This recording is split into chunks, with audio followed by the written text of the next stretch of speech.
Hi friends, welcome to restart NBC channel. இன்றைக்கி பார்த்தீங்கன்னா நம்ம 6ஆம் வகுப்பில் இருக்கிற first time, second time, third time இந்த 3 டைமே சேர்த்து பார்த்தீங்கன்னா ஒரே நோட்ஸாக வந்து நம்ம எடுத்து வச்சுருக்கோம். ஸோ அதான் இந்த வீடியோவில் பார்க்க போகிறோம்.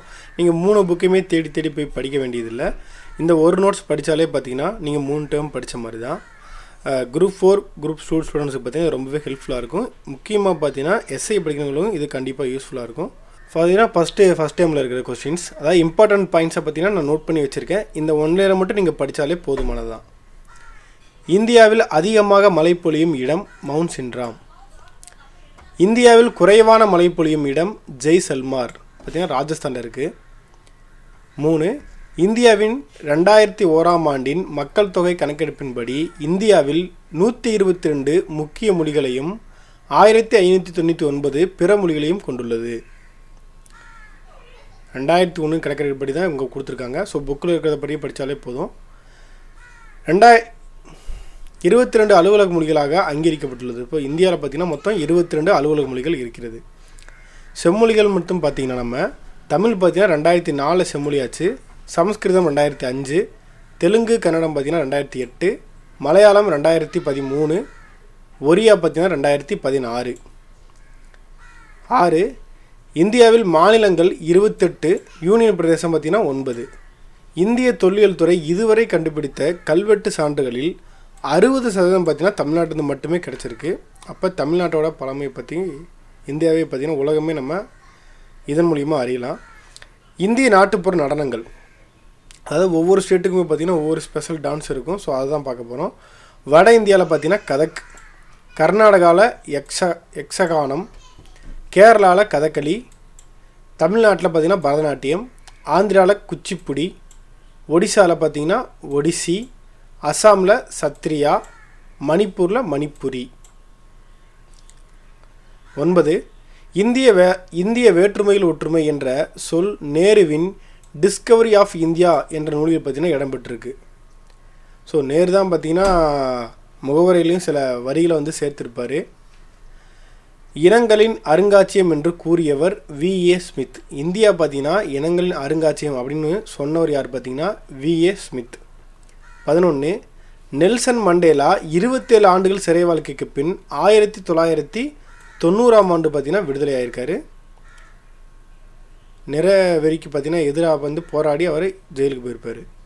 12. எந்த ஒரு குடிமகனுக்கும் எதிராக மதம், இனம், சாதி, பாலினம், பிறப்பிடம் என்ற அடிப்படையில் பாகுபாடு காட்டக்கூடாது என்ற இந்திய அரசியலமைப்பு சட்டப்பிரிவு 15 உள்பிரிவு 1 கூறுகிறது. ஸோ பார்த்திங்கன்னா யாரையுமே நம்ம வேறுபாடே காட்டக்கூடாது எதன் அடிப்படையிலுமே. 13.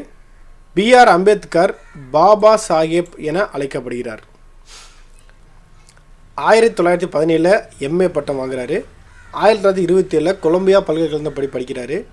பாரத ரத்னா பார்த்திங்கன்னா 1990ஆம் ஆண்டு தான் இவருக்கு வழங்கப்படுது. பார்த்திங்கன்னா இவருக்கு சுதந்திரம் வாங்கினதுனே கொடுத்துருக்கணும். இந்த பாரத ரத்னா கொண்டு வந்தோடனே பார்த்திங்கன்னா இவருக்கு கொடுத்துருக்கணும். பட் பார்த்திங்கன்னா ரொம்ப லேட் பண்ணி கொடுத்துருக்காங்க காங்கிரஸ் கவர்மெண்ட். இந்திய அரசியலமைப்பின் 14வது பிரிவு சட்டத்திற்கு முன் அனைவரும் சமம் என்கிறது. இதுக்கு நான் தனியாக ஒரு ஷார்ட்ஸே போட்டிருக்கேன், பார்க்காதவங்க பாருங்கள். பிரிவு 17 படி இந்தியாவில் தீண்டாமை ஒழிக்கப்பட்டது. அப்துல் கலாம் பற்றி சில குறிப்புகள் பார்க்கலாம். பாரத ரத்னா பார்த்திங்கன்னா 1997 வாங்கியிருக்காரு. நூல்கள் அக்னி சிறகுகள், எழுச்சி தீபங்கள், தி லூமினஸ் ஸ்பார்க் மிஷின் இந்தியா அப்படின்னு பார்த்திங்கன்னா இத்தனை நூட்களை வந்து எழுதியிருக்காரு. இளவழகை பற்றி சில குறிப்புகள். 2008 பிரான்ஸ் கேன்ஸ் நகரில் ஃபாலைஸ் தேஸ் கேரம் விளையாட்டுப் போட்டியில் பார்த்திங்கன்னா சாம்பியன் பட்டம் வாங்கியிருக்காங்க. அடுத்து விஸ்வநாதன் ஆனந்த் 1988 கிராண்ட் மாஸ்டர் பட்டம் வாங்கிட்டார். 2007 பார்த்திங்கன்னா பத்மபூஷன் விருதும் வாங்கியிருக்காரு. மாரியப்பன் தங்கவேலு சேலம் மாவட்டத்தைச் சேர்ந்தவர். 2016ஆம் ஆண்டு ரியோ பாரா ஒலிம்பிக் போட்டியில் T42 அந்த ரக போட்டியில் பார்த்திங்கன்னா 1.89 மீட்டர் 1.89 மீட்டர் உயரம் தாண்டி தங்கம் வென்றிருக்காரு. ஸோ இங்கே விஸ்வநாத ஆனந்தோட சேர்த்து பார்த்தீங்கன்னா நீங்கள் குகேஷ் பற்றியும் பிரக்யானந்தேவ் பற்றியும் தெரிஞ்சுக்குங்க. இவர் வந்து உலக சாம்பியன், இவரும் ஒரு கிராண்ட் மாஸ்டர், இவரும் ஒரு grand master. So so current அஃபேர்ஸும் கொஞ்சம் படிச்சுக்கணும் பேரலாக. செகண்ட் டைமில் பார்த்தீங்கன்னா 22வது கொஸ்டின், தமிழ்நாட்டில் புதுக்கோட்டை மாவட்டத்தில் உள்ள விராலிமலையில் பார்த்தீங்கன்னா மயில்களுக்கான சரணாலயம் உள்ளது. தமிழ்நாட்டில் பார்த்தீங்கன்னா புதுக்கோட்டை மாவட்டத்தில் விராலிமலையில் பார்த்தீங்கன்னா மயில்களுக்கான சரணாலயம் இருக்குது. கங்கை நதிபுரத்து கோதுமை பண்டம் என்று கூறியவர் பார்த்தீங்கன்னா பாரதியார். இந்தியாவின் மிக நீளமான நதி கங்கை, 25 கிலோமீட்டர் அப்படின்னு ஆச்சுங்க. 2525 கிலோமீட்டரு, 25 ஆச்சுங்க. பிரம்மபுத்திரா நதியின் நீளம் 3848, அதாவது 3848. ஸோ இது வந்து ரொம்ப இதை விட இது நீளம் தான். பட் ஏன் வந்து இந்தியாவின் மிக நீளமாக கங்கை சொல்கிறோம்னா, இந்த பிரம்மபுத்திரா பார்த்திங்கன்னா உங்களுக்கு வந்து பங்களாதேஷில் பார்த்திங்கன்னா அதிகமாக வந்து உள்ளே போயிட்டு இப்படி இந்தியாவுக்குள்ளே கொஞ்சமாக தான் வரும். ஸோ அதனால் பார்த்திங்கன்னா இந்தியாவுக்குள்ளே பாயிற பெரிய நதின்னு கேட்டிங்கன்னா அது கங்கை தான். ஆனால் பட் பொதுவாக நம்ம பிரம்மபுத்திரா நதி பார்த்திங்கன்னா கங்கை விட பெருசு. ஸோ இந்தியாவுக்குள்ளே பார்த்திங்கன்னா கம்மியாக வந்து பாயுது. 26, முகலாயர் காலத்தில் ராசாவுக்காக உருவாக்கப்பட்ட சிறப்பு வகை மாம்பழங்கள். அதாவது பார்த்திங்கன்னா முகலாயர் அரசர்களுக்காகவே உருவாக்கப்பட்ட ஒரு மாம்பழ வகைனா அது இமாம் பசந்த் தான். 27, உலக சாதனை படைத்த ஆலமரம் கொல்கத்தாவில் உள்ள அவுரா இந்திய தாவரவியல் பூங்காவில் இருக்கிற இந்த ஆலமரம் தான் உலக சாதனை படைச்சிருக்கு. 28, கூடு கட்டி வாழும் பாம்பு ராஜநாகம், 18 அடி நீளமுறை வளரும் பார்த்திங்கன்னா அது. 29, இயற்கை தேசிய சின்னங்கள். இதுக்கே நான் தனியாக ஒரு ஷார்ட்ஸ் போட்டிருக்கேன், பார்க்க விருப்பங்களும் பாருங்கள். ஈஸியாக உங்களுக்கு வந்து புரிகிற மாதிரி ஷார்ட்கட்டும் சொல்லியிருக்கேன். ஆலமரம் 1950, மாம்பழமும் 1950, தாமரையும் 1950. இந்த மூணுமே பார்த்திங்கன்னா ஒரு மரத்தில் வளர்கிற மாதிரி நீங்கள் ஞாபகம் வச்சுக்கோங்க. அதாவது ஒரு மரத்தில் அதான் ஆலமரம், அதில் பார்த்திங்கன்னா தாமரையும் இருக்குது மாம்பழமும் இருக்குது. ஸோ இது மூணுமே 1950. மயில் 1963, புலி 1973.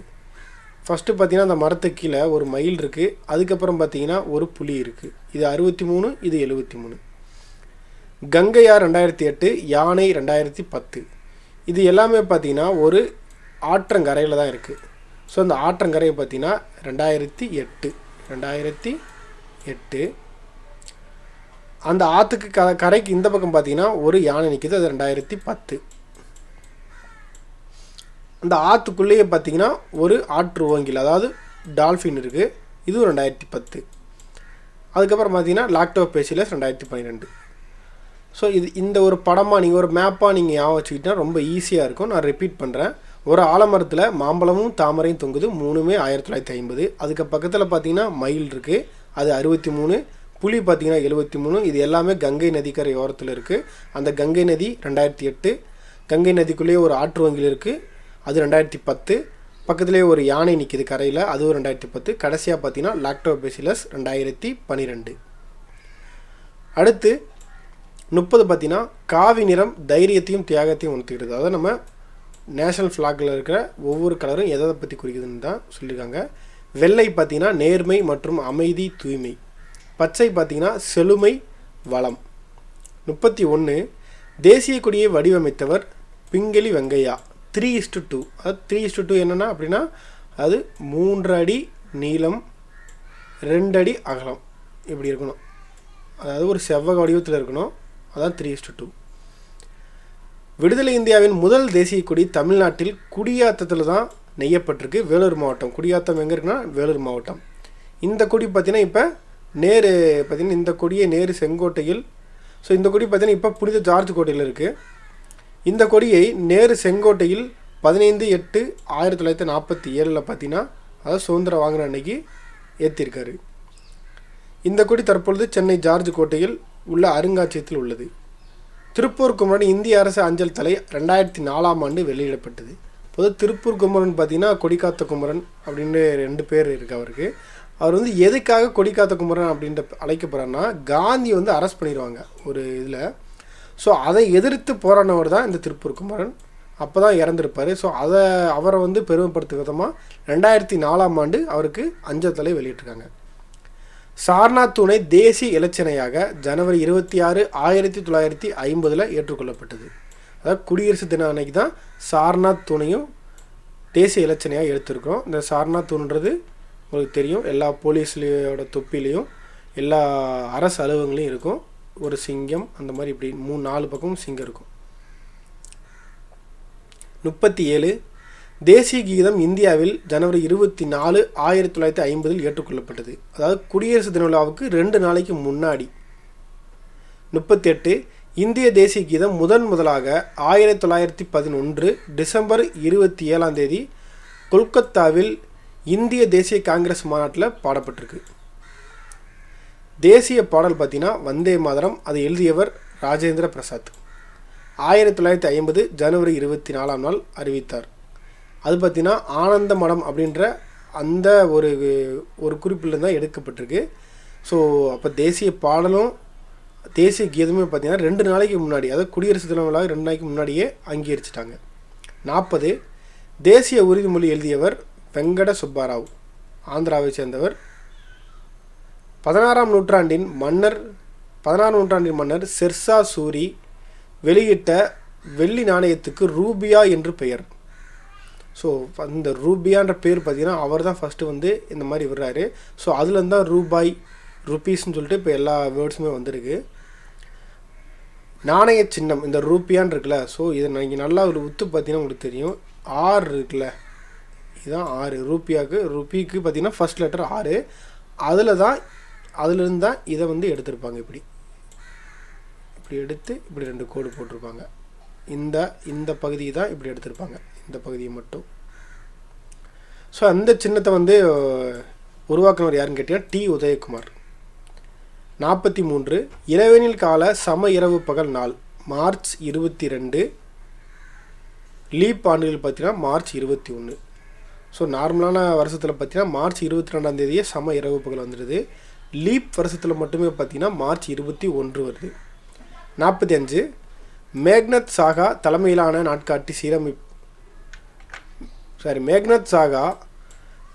நாட்காட்டி சீரமைப்பு குழு 1957 மார்ச் 22 முதல் தேசிய நாட்காட்டி ஏற்றுக்கொள்ளப்பட்டது.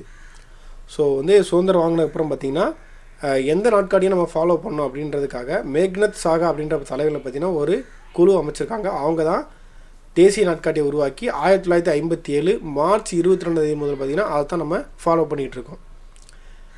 46 விடுதலை நாளன்று ஆடுவோமே பள்ளி பாடுவோமே பாடலை டி.கே. பட்டம்மாள் பார்த்திங்கன்னா வானொலியில் பாடியிருப்பாங்க. குடியரசு நாளின் 3வது நாளான ஜனவரி 29 அன்று பாசறைக்கு திரும்புதல். ஸோ அந்த குடியரசு தினம் அன்னைக்கு பார்த்திங்கன்னா முப்படையுமே குடியரசுத் தலைவருக்கு மரியாதை செலுத்துவாங்க.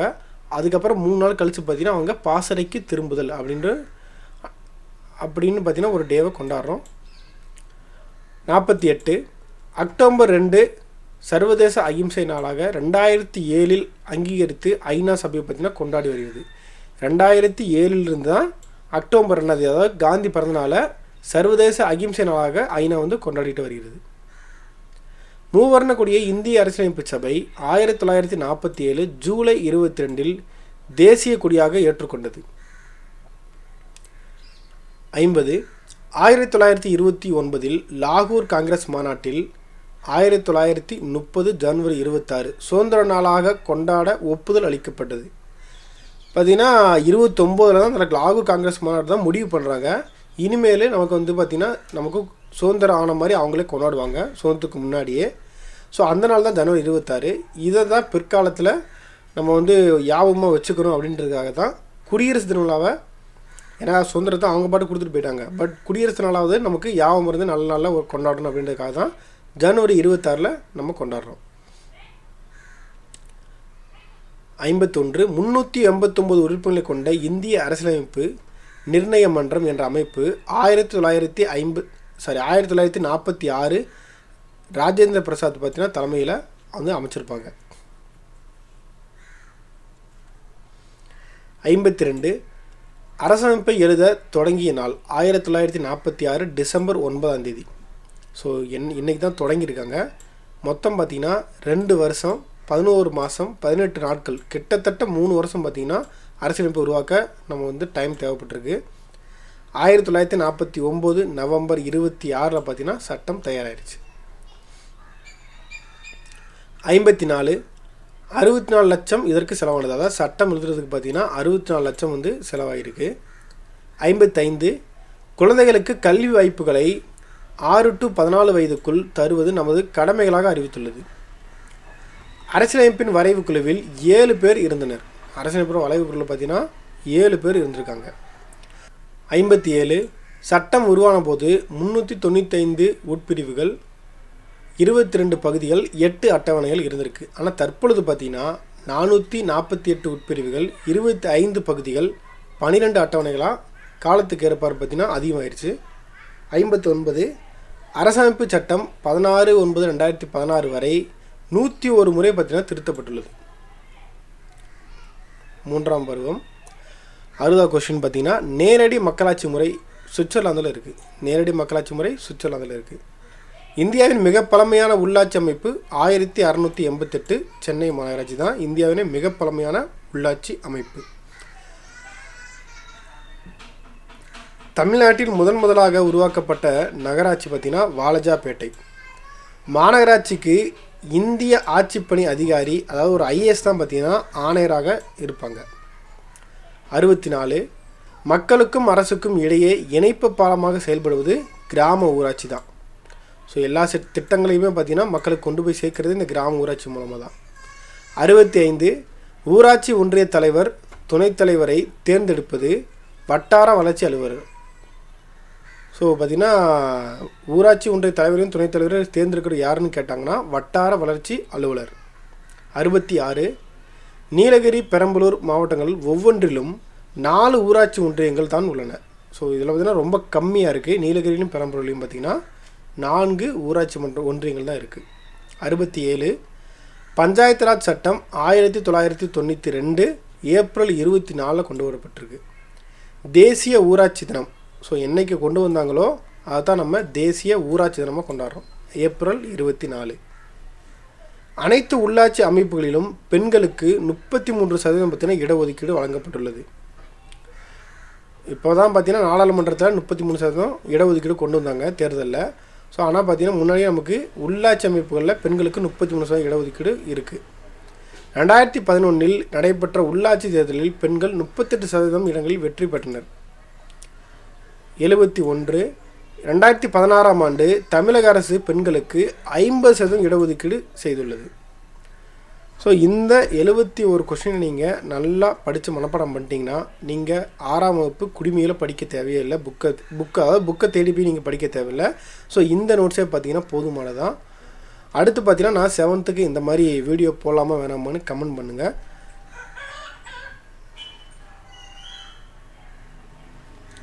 அவ்வளோதான். ஸோ ரொம்பவே கம்மியாக தான் நான் எடுத்திருக்கேன். எது ரொம்ப இம்பார்ட்டண்ட்டோ அதை மட்டும் தான் நான் நோட்ஸாக எடுத்து வச்சுருக்கேன். படிங்க. 7th வேணுமா வேணாம்னு கமெண்ட்டில் சொல்லுங்கள். கட்டளை விட கேட்டலை நன்று.